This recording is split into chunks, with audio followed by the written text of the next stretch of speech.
welcome you to a new episode of Education Exchange from the Iowa City Community School District and Public Access TV from Jan Karoff, Michael Peterson, and I would like to welcome today the leader of the school that leads, John Bacon, the eminent principal of City High. I can tell you how excited I am every time I see you here, because I feel for the first time in a show that I host all the time that I am your guest, because this is your program. It started by John Karoff, one of your warriors and one of the veteran teachers at your great school. So I am the guest and you are actually the host. You were very gracious, honey, and thank you. It's an honor to be here. I'm a huge supporter of this show. I've been a participant in this show for many years now. That's and correct. I really respect the opportunity to get to share some of our news with the community, and I look forward to it every year. And certainly Mike and John and you and I just really feel that this is a great service to our community to share some of the things happening in our school. So thank you for having me on. Thank you. It's a privilege to have you here, and I have, as a matter of fact, a lot of things to talk to you about. Your school is a vibrant center that emits every single day some new ideas and some new innovations, and I don't know where to begin. So I will let you, if you are sitting in my position now and you have to select three topics, three topics that you can cover during this limited time, because I know that you need maybe 3 hours to cover everything. But we have, unfortunately, only 20-some minutes, 28 or something like that. So let us start with number one priority about City High. There is a wonderful program that I hear about there, which is the advisory, the Little Hawk Advisory Program. Give me some lights about that. Honey, we are very excited to have tried something new this year at City High School. We call it Little Hawk Advisory Time. It's basically a 26-minute block of time, 4 days a week, every day except for Thursdays, because Thursday is already our day that the classes are a little bit shorter because of the early out for teacher professional development. But every other day than Thursday, we have Little Hawk Advisory Time. And what it is it's a 26-minute block of time for students to get a jump start on homework, to get to collaborate with a teacher, to get a head start on their homework. It's been very, very positive. We found that a high percentage of our student body had no open periods in their school day. They had packed schedules. We have students that are so busy with extracurricular activities and working in their jobs. We thought, what can we do to support our very busy students? We studied other schools and we learned about some great ideas. And ultimately, a team of teachers and myself, we took a visit to Cedar Rapids, Washington High School. I have a great deal of respect for my colleague at Cedar Rapids, Washington High School. His name is Dr. Ralph Plegman. And Dr. Plegman has been the principal of Cedar Rapids, Washington since, I believe, 1981 or 1982. That's correct. I believe I was 8 years old. And Dr. Plegman was very generous, and he shared his ideas with us, and our plan is very similar to the plan being used at WASH. Essentially what happens, honey, is the fifth period bell will ring to signal the end of fifth hour. But the students, instead of getting up and move to the next class, they stay where they are. Sort of the default position is they stay in their fifth hour, but it turns into a 26-minute study opportunity for the students. Now, if they have a special pass that from a teacher, then they show their fifth hour teacher that pass, and they can get up and they move and they go to that teacher that issued them the pass. Students can request these passes from teachers they would like extra help from, or a teacher might choose to issue a pass to a student that they need to see. And so what we are able to do is dramatically increase the amount of one-on-one student-to-teacher help, small group help, when kids need it. And it's been very, very powerful. Some students have barriers to being able to connect with, whether it's that student that has a full schedule, no open periods, whether it's a student that takes the school bus and they really can't get there early or stay late because they're on a school bus, so they can't go see their teacher after school. Or maybe it's a student that's so busy with activities or a job that, again, it's difficult to find time to go and see those teachers for extra help. We now have embedded right into the school day this 26 minutes, 4 days a week, that students and teachers can collaborate and work together. So oftentimes what you'll see during Little Hawk Advisory Time, you might go into a classroom and you would see many students working, hopefully quietly working, on their schoolwork in their seats, while a teacher might be at a front table with a group of students that they've called in to go over that day's lesson again, do some reteaching, give them some extra help. It's just been really neat to see. First trimester, we found that we had over 100 more students qualify for our honor roll, 3.0 grade point average or better, and we had a lower percentage of students in our high school who received a failing grade. Those are both very positive indicators that Little Hawk Advisory Time is helping, and we're very proud of it. And so that's sort of an overview of Advisory Time. How many teachers are involved in this? It's the entire school. Oh, entire school. Everyone. Everyone. Oh. So again, the bell rings at the end of fifth hour, and kids just go. They're trained to bring to fifth hour any materials that they will need to work on during advisory time. So Great. if my math class was fifth hour, but I knew I had a Spanish assignment to do, I would want to make sure I brought that to my fifth period class so that I can work on it during advisory time. The neat thing too is to get to this point. We really worked hard to study this last year. We tried to make sure teachers had a real voice in shaping this and in studying other programs, and so that they felt some ownership and some buy-in. And so we were very pleased with teachers' role in creating the program, but also students. We worked with a number of student focus groups throughout the year last year to ask for their input and whether or not this would be well received. And so I feel students had a voice in this too. We actually began the year with advisory time happening just 3 days per week, Monday, Tuesday, Wednesday. But the response was very positive. It was going well. So we decided to survey the student body and the faculty. And the faculty was overwhelmingly in favor of adding Friday, and the students voted, of our respondents to the survey, the students voted something like 900 to 40 that they wanted to add Friday. So we thought that was very affirming, and we added Friday in, and now 4 days a week, students are able to have this support time in their day. Super. Now, I have seen through the social media a lot of pictures from the new floor. Ah, yes. It has been leaked now to the social media, and it looks beautiful. It really is. What's going on there? Yep, we have added, our beautiful high school built in 1938, Right. just classic, elegant. Many people tell us it looks like an Ivy Georgetown. League school, Right, or a prep right. school on the Right. East Coast somewhere, a private Right. school. It really does evoke those types of feelings. It's a really majestic campus, really a very beautiful high school. But what's neat is, in addition to the original structure, we've had several new additions over the years. And a couple of years ago, we opened our new fine arts wing with brand new rehearsal spaces Right. for band and vocal music and orchestra, a scenery building shop for drama and other amenities. It's wonderful. And now what you're referencing is our new third floor addition. The addition in 2005 that added 16 classrooms was designed so that a third layer could be stacked right on top of it at any time. And the district decided to go ahead and move forward with that. And so for the past year, it's been a construction project. It's really remarkable. Over the course of a summer, they were able to make it such that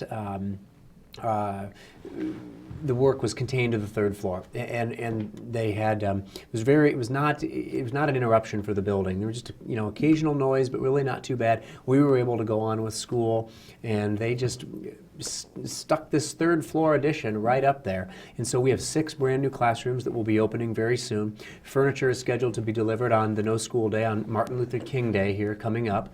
And once the furniture is in, we will be implementing our plan to move in. And so we have some teachers very excited to move into beautiful, modern, large, and air-conditioned new classrooms. Well, so we are now going vertical upwards, right? Yes. And certainly in the near future, when the area of Hoover is added, I believe that you're going to extend horizontally too, right? That's the plan. If we can stay the course with our facility plan, the idea at that point is to add a competition gymnasium and a new cafeteria to City High's campus. These are both projects that I feel very strongly will be of tremendous value. Gym space is at an absolute premium, and it's not only for our high school students, but for community groups seeking to use the gymnasium. It is a very busy space, our gymnasiums. And in addition, our competition gym is one of the smallest, if not the smallest, competition gyms in Class 4A in the state. Right. It's a great space and serves us well, but it is really a situation where we are outgrowing that gymnasium as our student body continues to grow. And so I think the addition of a new gymnasium will be extremely positive, and a cafeteria space as well. To modernize that and is something that I'm really excited about. And maybe add some parking space too.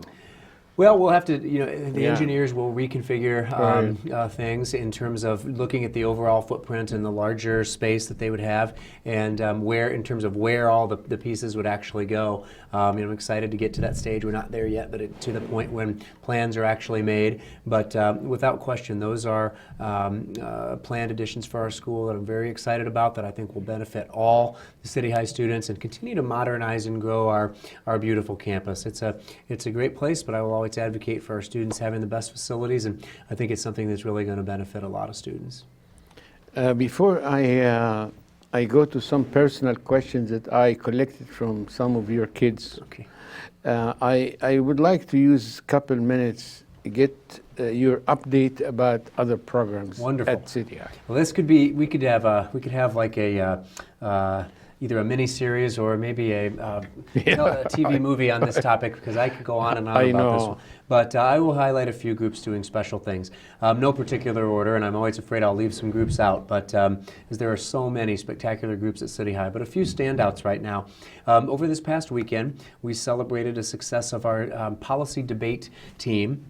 2 students, Adam Zabner and Joey Weideman, went back-to-back with state championships. They are the state champions in the area of policy debate. This is a great achievement. We're very proud of these students. That was very thrilling. I know Adam since he was a little kid. Is that right? He is his talented, leadership. I wouldn't want to argue with him. He's a state champion debater, so I would just, but very special. Our Little Hawk student newspaper is a very high-achieving group program for us at City High. This year, they once again won the most prestigious award in all of high school journalism, which is called the National Pacemaker Award. There are very few of these awards given nationally, and City High is proud to have a pacemaker for the Little Hawk. I think the advisor got a recognition. He did. The advisor, award. Mr. Rogers, was named the State of Iowa's Journalism Teacher of the Year, and this is well deserved. The Little Hawk was the only Iowa high school newspaper and one of the only in the entire Midwest to win a pacemaker. Our journalism program is absolutely spectacular. Not just the print edition that comes out monthly, but also the online presence, the website, the social media, podcasts, video broadcasts, and so much more that is journalism at City High. It's an exceptional program. Many groups doing great things. Our music programs are strong this year. We had a wonderful fall play, actually 2 fall plays this year, Steel Magnolias and The Odd Couple, both huge successes, and we're excited about our musical this spring, which will be Grease. Our drama program is doing wonderful things. Our show choir this year, our varsity show choir, is called 4th Avenue Jazz Company, and if folks have the chance to come out and watch 4th Avenue Jazz this year, I strongly encourage you to do so. It's one of our best groups ever. I've been been the principal for 6 years. It's absolutely remarkable. We have a great show, some extremely talented students that perform in Fourth Avenue Jazz, and our band that backs them up is just extraordinary. So Fourth Ave is doing wonderful things. We could really go on and on. We have a dance team that won a state championship in their particular field. They're doing a great job too, and some athletic programs really making some great strides as well. It's been a successful year for City High in athletics. Just a couple to highlight. We've had numerous achievements, but I was very proud of our wrestling team. That it was a program that was down for a while, and it's worked very hard and showed tremendous dedication and perseverance and hard work. And they had a big win over our crosstown rivals, West High, who has a very powerful wrestling program for many years. And for City to break through this year and win that match for the first time in a number of years was very gratifying. So proud of all sorts of accomplishments going on at City High right now. Well, let us jump to a couple of personal questions, and if we have some time, Great. we probably go back and get more updates. Absolutely. So, as a matter of fact, Roxana left me a question, said, you do every day now the announcement at the fifth period, at the Yes. beginning of fifth period, right? Correct. And you do it yourself. I do. Well, she said, what, Mr. Bacon, what is the craziest thing that you've ever done at school assembly? Well, that's a great question, and I'll answer that. But I'll back up for just a second and highlight Roxana and the group of students that you visited with are members of our IJAG program, and that's yet another program for me to highlight here today. We have an outstanding program at City High called IJAG, which stands for Iowa Jobs for America's Graduates. It's basically a program that helps students become prepared for positive endeavors post-secondary, whether that's a job or whether that's college. It really helps students make a great plan for them, for their future, and then kind of figure out how do you put that plan into motion.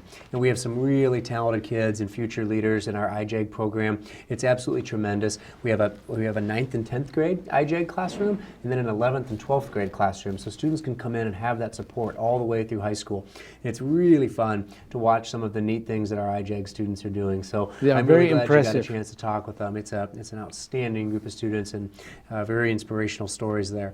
But Roxana asks the craziest thing I have done at a school assembly, and there are, unfortunately, there are a few. Let's see, we've ridden in a mechanical bull. Let's see, we've had bucket of ice poured on my head. I've eaten a variety of pies in the face and things like that. But the thing that stands out without question was when City High was performing the musical Peter Pan.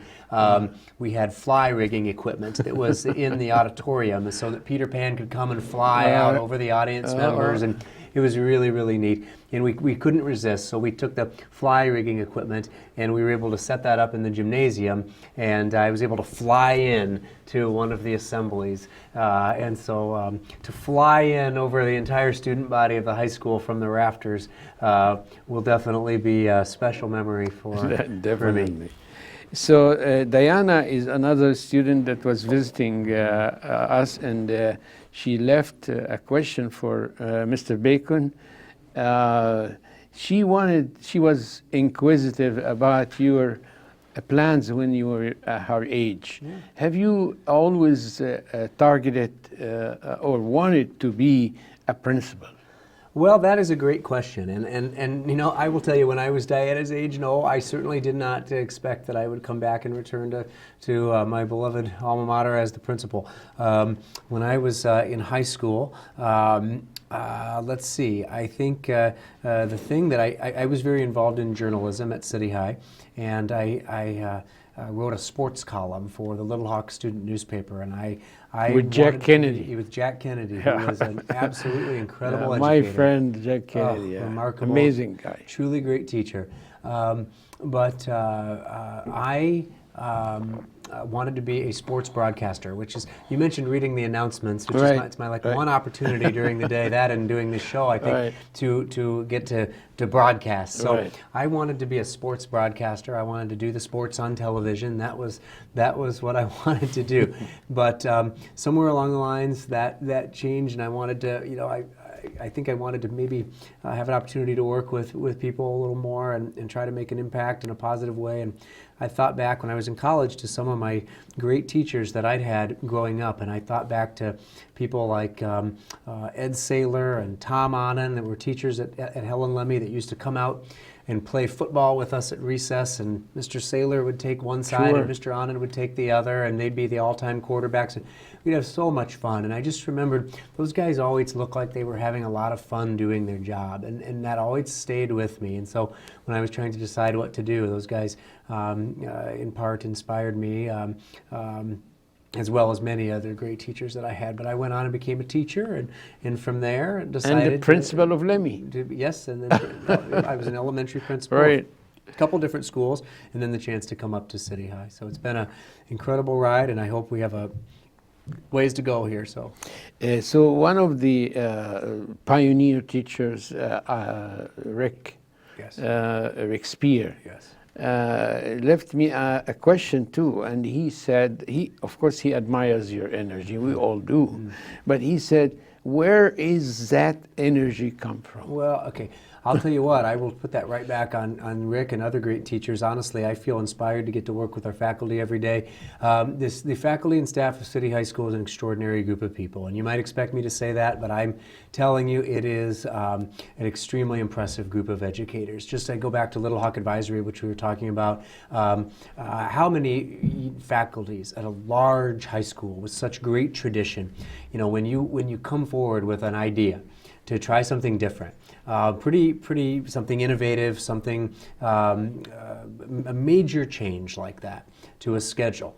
How many faculties do you know that would just, with open arms, embrace the idea, say, let's learn about it, let's do it, let's keep getting better? That is the spirit of City High. There is an unbelievable feeling on our faculty about doing what's best for our students. It's really a common theme that runs through our high school. Our teachers are constantly thinking about building positive relationships with students and figuring out what they can do to keep getting better. They are truly inspiring, and that may sound like a cliche, but I get the good fortune of, my favorite thing to do as a principal. My first day of principal school at the University of Iowa, I went back to get my master's in my first class ever. The professor was a gentleman named George Chambers, and Dr. Chambers, it was his final class that he would be teaching because he was retiring from the University of Iowa after many, many, many years. And he wrote in huge letters on the board, MBWA, and he took a ruler and he kind of hit the board as he yelled out, MBWA, and he says, that's it. That's all you need to know as a principal. And it turned out that stood for management by wandering around. And I'm not sure that's all you need to know as a principal, but honestly, that's a big part of it. I think being visible and being out in the school and trying to build relationships with teachers and students is important. And for me, it's a joy because to get to walk the halls of City High and go into our teachers' classrooms and see the things that are happening and the relationships being built is very, very special. And you are towering above everything, so you can see long distance. You see that? I see you working all the time, the whole way. Fortunately, I'm not the tallest person at City High anymore, which finally bodes well for our basketball team. Basketball has been a bit of a work in progress, but we're getting there. And so I'm no longer the tallest person in the building. That's a good sign for the basketball program, which is 6-4 right now. Now, where are we going from here? We have about 2 or 3 minutes. I wanted you to look at the camera and talk to our viewers about the future of the great school of City High. Well, that's a great question. I first have to determine which camera I'm supposed to be looking at. I'll This go with one. This one. Yeah. Well, that's a great question. My vision for City High School has 5 key points. Number 1, be a place of academic excellence where our students receive a truly world-class education. Second, for our co-curricular activities to operate at the highest level in the great state of Iowa and be very competitive. The third one is for all City High students to feel that they belong to something special, that they're part of something special, to find their niche, to know that they're important, valued, and that they belong at City High. Fourth is our learning environment built on respect and kindness for each other. And finally, fifth is strong school spirit. Our motto at City High is is the school that leads. And it's important to me to talk about that. I never like that to sound arrogant or boastful, as if we're saying we're the best, we're the school that's the best at everything. We are very successful at City High. But I believe leadership means more than just winning all the time. We try to instill in our students that leadership means having the courage to do what's right. That leadership means getting active and involved and leaving your organization stronger than it is when you found it. Leadership means setting a positive example for others to follow and lifting others up around you. We work really hard to help our students understand that. So my vision for City High is to continue to move those ideals forward. We are all part of something bigger than ourselves at City High, and so I think helping our students know that and appreciate that and keep striving to develop into the great young people and the leaders of tomorrow. First of all, I would like to congratulate you for the success, the continuous success, and wish you all the best with the new development in schools. And I know that you have new teachers too, right? We have hired some absolutely awesome new teachers at City High that are just fantastic. We have an unbelievable balance of veterans with great experience and new people that have come in with ideas and energy and enthusiasm, and it's a pretty special faculty right now at City High. Well, I want to thank you very much and express our gratitude and pride of having you tonight here. Thank you. Thank you. I would like to talk to our audience that this program is going to be on Channel 18, that's Public Access TV channel, as well as the Channel 21, the Education channel, and YouTube, of course, and Public Access TV website.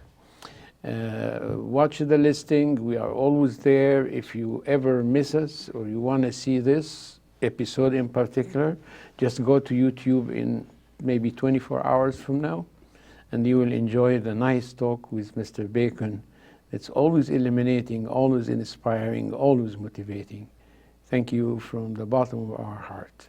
Thank you, and thank you for wearing a red tie tonight, honey. I think it was a wonderful choice, and you look good in red. You see, I have to get extra credit, you know. No That's very important so that I can go to college. No doubt. I wonder if my good friend Dr. Jerry Argenbright loaned you that tie. It's possible that that's one of his. I don't know. Definitely. Thank you, and thank you, our audience, and have a very good night.